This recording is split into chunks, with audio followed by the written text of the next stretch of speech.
2021년 10월 3일 큐티 말씀입니다. 에스겔 28장 11절로 26절입니다.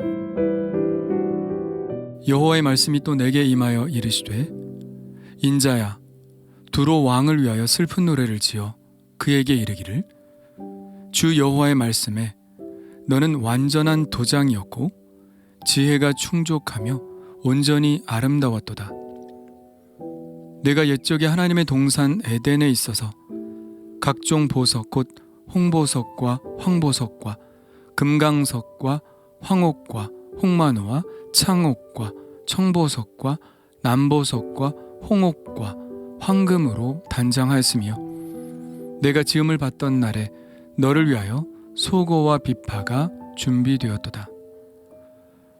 너는 기름 부음을 받고 지키는 그룹이며 내가 너를 세우매 내가 하나님의 성산에 있어서 불타는 돌들 사이에 왕래하였도다.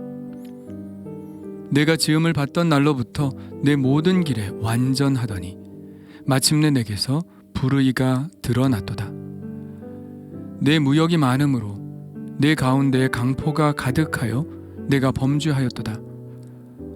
너 지키는 그룹아, 그러므로 내가 너를 더럽게 여겨 하나님의 산에서 쫓아냈고 불타는 돌들 사이에서 멸하였도다.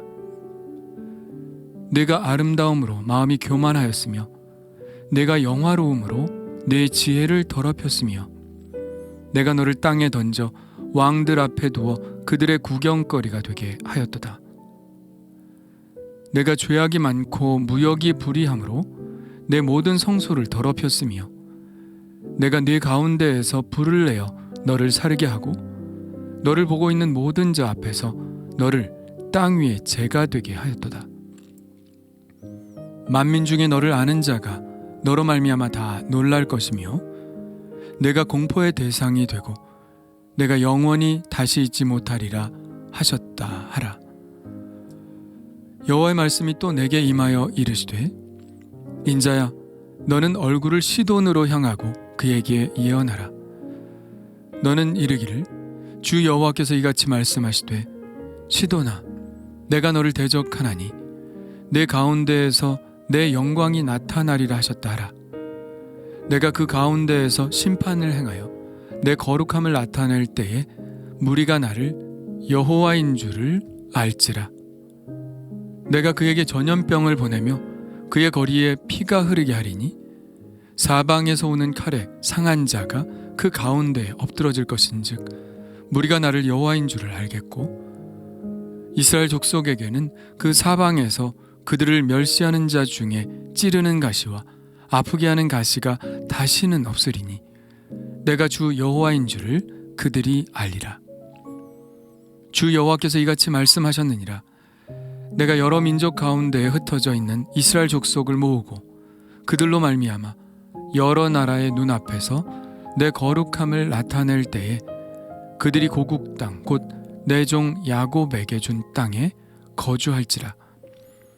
그들이 그 가운데 평안히 살면서 집을 건축하며 포도원을 만들고 그들의 사방에서 멸시하던 모든 자를 내가 심판할 때에 그들이 평안히 살며 내가 하나님 여호와인 줄을 그들이 알리라. 아멘. 두로 왕의 죄와 심판의 메시지에 이어 두로 왕에 대한 슬픈 노래가 이어집니다. 앞선 두로에 대한 슬픈 노래에서도 먼저 두로의 영광을 언급했던 것처럼 두로 왕에 대한 슬픈 노래에서도 그의 영광스러운 모습이 먼저 노래로 불리워집니다. 하나님이 두로 임금을 향하여 말씀하십니다. 너는 완전한 도장이었고 지혜가 충족하며 온전히 아름다웠도다. 완전한 도장이라는 말은 무슨 말일까요? 새번역 성경은 이렇게 번역하고 있습니다. 너는 정교하게 만든 도장이었다. 지혜가 충만하고 흠잡을 데 없이 아름다운 도장이었다. 하나님의 완벽한 작품이라는 뜻으로 번역하고 있죠. 현대인을 위한 성경에는 너는 완전한 표본으로 지혜가 충만하고 나무랄 데 없이 아름다웠다 라고 쓰고 있습니다. 그림을 그리는 것과 도장을 찍는 것은 완전히 다르죠. 그림은 완벽하게 똑같이 모방하는 것이 불가능하지만 도장은 그렇지 않습니다. 틀림없죠. 그렇게 완벽한 모양을 갖추고 있는 것이 바로 두로의 왕이었다는 말씀입니다. 그런데 이 두로 왕에 대한 찬사는 에덴 동산으로까지 소환됩니다. 두로 왕이 옛적에 하나님의 에덴 동산에 있어서 각종 보석으로 단장하였다는 것입니다. 그리고 그의 탄생의 날을 위하여 소고와 비파가 준비되었죠. 축하의 잔치가 벌어진 것입니다. 그의 탄생이 얼마나 기쁜 일이었는지를 보여주고 있죠. 13절에 나오는 보석들의 종류도 참 많죠. 무려 10가지나 됩니다. 이 10가지 보석은 제사장의 옷에 붙어있는 보석과 같은 것입니다. 아담은 벌거숭이로 창조되었지만 두로의 왕은 완전한 제사장의 옷차림으로 단장했다는 것이죠. 그가 얼마나 특별한 하나님의 사랑을 받는 존재였는지를 보여주는 부분입니다. 두로 왕은 에덴 동산에서 하나님의 사명도 부여받습니다. 기름 부음을 받고 라는 말이 그 사실을 뒷받침하죠. 그래서 그는 지키는 그룹, 즉 천사로 세움을 받아 하나님의 동산에서 불타는 돌들 사이에 왕래하였습니다. 여기서 불타는 돌들이 무엇을 의미하는지는 아무도 모르죠. 하나님의 동산에 대해 우리가 상상만 할 수 있을 뿐이기 때문에 당연히 그렇겠죠. 어떤 사람은 우리가 보는 해와 달과 별과는 다른 또 하나의 발광체라는 뜻으로 해석하기도 합니다. 또 어떤 사람들은 13절에 나오는 찬란하게 빛나는 보석들이라고 해석하기도 하죠. 그는 그렇게 하나님의 사랑을 받고 세움을 받아 마치 하나님의 비서처럼 하나님의 동산에서 완전하게 행하는 자였습니다.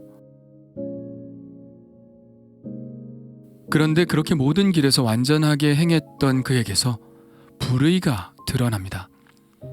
그의 불의를 언급하는 부분에서는 잠깐 에덴 동산에서 다시 현실로 돌아옵니다. 그의 불의는 그가 불의가 많음으로 강포가 가득하여 범죄한 것입니다. 그가 아름다움으로 마음이 교만하였고 영화로움으로 그 지혜를 더럽혔습니다. 죄악이 많고 무역이 불의함으로 모든 성소를 더럽혔죠. 여기서 성소라는 것은 두로의 여러 신전들을 말하죠. 그들이 자기들의 신에게 어떤 마음으로 예배를 드리는지 모르겠지만 그 어떤 신에게 드리는 예배라도 사람을 착취하는 사람에게 부어질 신의 은총은 없습니다. 그들의 발걸음과 헛된 예배는 신전을 더럽힐 뿐이죠. 두로 왕에 대한 슬픈 노래이기 때문에 신전이라고 하지만 이것을 우리에게 적용한다면 사람에 대한 착취와 하나님께 드리는 예배는 결코 양립할 수 없다는 하나님의 마음을 우리에게 알려주고 있는 것이죠. 두로성에 대한 애가의 구조가 찬사, 죄, 심판, 조롱 이 4가지 구조를 가진다면 오늘 말씀 두로 왕에 대한 애가도 똑같은 구조를 가집니다. 두로 왕에 대한 찬사, 그의 죄, 심판의 말씀 그리고 사람들의 구경거리가 된 두로 왕의 비참한 모습입니다. 두로 왕의 죄 때문에 하나님은 그를 더럽게 여기시고 하나님의 산에서 쫓아냈습니다. 불타는 돌들 사이에서 멸하셨습니다. 하나님은 그를 땅에 던져 왕들 앞에 두어 그들의 구경거리가 되게 하셨습니다. 하나님은 불로 두로 왕을 사르고 그를 보고 있는 많은 사람들 앞에서 한 줌의 재가 되게 하셨습니다. 그 하나님의 심판을 바라보는 사람들은 다 놀라고 공포심을 느낍니다. 그리고 이 말씀이 또 반복되어 나오죠. 내가 영원히 다시 잊지 못하리로다. 오늘 말씀에는 의문점이 있는 부분이 있습니다. 오늘 본문이 타락한 천사의 이야기를 하고 있는 것인가 하는 의문입니다. 3, 4세기 교회 교부들 터툴리안, 오리겐, 예루살렘의 시릴, 제롬 등은 이 본문을 사탄에게 적용시켜 해석했습니다. 지금도 많은 분들이 그렇게 해석을 하고 설교도 합니다. 루시퍼는 원래 루시엘이라는 천사였고 그는 음악을 하며 하나님을 찬양하는 천사였다. 그런 그의 모습은 그야말로 아름다운 천사 그 자체였다. 그러나 그는 교만하여져서 하나님께 드려야 할 찬양을 자신을 위해 하게 되었다. 그리고 하나님을 대적하려 했다. 그래서 하나님은 그를 하나님의 동산에서 쫓아내셨다. 우리가 익히 알고 있는 타락한 천사의 이야기를 나타내는 그런 본문이라는 것입니다. 그리고 어떤 사람들은 최초의 사람인 아담의 이야기를 다른 각도로 조명한 것이라고 말하기도 합니다. 인간은 에덴 동산에서 하나님의 사랑을 받는 존재였고 하나님과 함께 동산을 지키고 다스리는 직책을 맡았는데 사탄의 꿰매 빠져 하나님보다 높아지려 했고 그래서 에덴에서 쫓겨나는 신세가 되었다. 이러한 해석도 능히 가능할 것이라고 봅니다. 그런데 이 본문은 애가입니다. 애가는 문학의 한 장르라는 이야기죠. 어떤 사실을 써내려가는 글이 아니라 두로 왕의 교만이 얼마나 컸는지를 비유로 설명한 것이라는 이야기입니다. 만일 그렇지 않다면 사탄의 이야기는 맥락상 너무 뜬금이 없죠. 그리고 인간의 타락 이야기도 마찬가지고요. 갑자기 그런 이야기가 여기에 나올 리가 없지 않겠습니까? 그러므로 이것은 두로 왕이 얼마나 영광과 존귀를 받는 존재였는지, 그런데 그는 어떻게 해서 한순간 몰락의 길을 가게 되었는지를 보다 웅장한 필치로 이야기하고 있는 것입니다. 결국 같은 패턴이라는 것이죠. 아름다운 천사가 타락하여 비참한 존재가 되었듯이, 그리고 아담이 교만하여 하나님의 아름다운 곳에서 쫓겨났듯이 두로가 그랬다는 것입니다. 두로의 찬란함, 아름다움, 하나님의 도움을 받아 강성했던 성읍. 그러나 그가 교만하고 포악을 일삼으며 정직하지 못한 모습으로 교역했을 때 그는 하나님이 주신 그 특권을 빼앗겨 버린 것이죠. 이 같은 패턴은 또다시 우리에게 적용됩니다. 우리는 얼마나 귀한 존재인가요? 얼마나 아름답게 창조되었나요? 그리고 우리는 얼마나 친밀하게 하나님과 교제하는 존재로 있었나요? 그러나 죄가 그 모든 것들을 파괴해버렸습니다.